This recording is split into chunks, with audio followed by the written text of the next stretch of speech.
ছেলের বিয়ের তারিখ ফিক্সড করে আসলে, তাও আবার আমাকে না জানিয়ে। আমাকে লুকানোর কি দরকার ছিল আজগর? বিরক্ত হচ্ছে আমার কথা না? ভাবছো এরই মধ্যে আমি কিভাবে টের পেলাম? আমার ছেলেটা তোমার মতো হয়নি আজগর। সে আমাকে সব বলে দিয়েছে। সে আমাকে এও বলেছে তুমি তাকে কিভাবে ইমোশনাল ব্ল্যাকমেল করছো। রাশিদা, আমার মনে হয় না এসব নিয়ে আর কোনো কথা বলা আছে। অবশ্যই আছে। তুমি আর তোমার ভাই এসব ঠিক করেছো, কিন্তু তোমার একটিবারের জন্য মনে হলো না তোমাদের দুজনের মাঝখানে আমাদের কোনো জায়গা আছে, আমাদের কোনো গুরুত্ব আছে? তুমি যেভাবে দেখছো বিষয়টা তেমন নয় রাশিদা।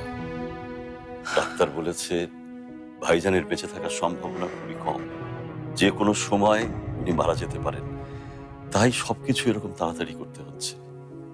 তোমরা তোমরা সবাই আমার কাছে গুরুত্বপূর্ণ, তোমাদের সবার জায়গায় আমার কাছে আছে। এতদিন আমিও তাই ভাবতাম, আমিও তাই মনে করতাম। আমিও মনে করতাম আমি আমার ছেলে তোমার জীবনের একটা অংশ। আমরা তোমার জীবনটা ভরিয়ে রেখেছি,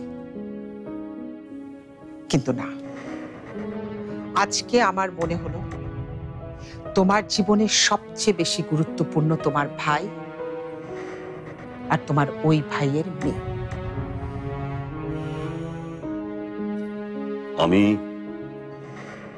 আমার ভাইজানের শেষ ইচ্ছা পালন করছি রাশিদা। একজন মৃত্যু পথযাত্রীর জন্য জীবিত মানুষকে কবর দিচ্ছ।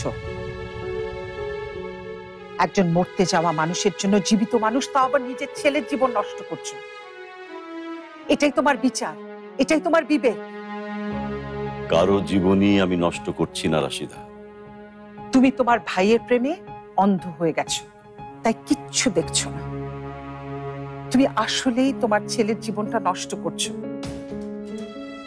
নিজের ইচ্ছার জন্য, নিজের জেদের জন্য আমার ছেলের আশা, আনন্দ, ইচ্ছা সব ধুলায় মিশিয়ে দিচ্ছ। ঝুমুরের সাথে ফারহানের বিয়ে হলে ওর জীবন কখনো নষ্ট হবে না রাশিদা।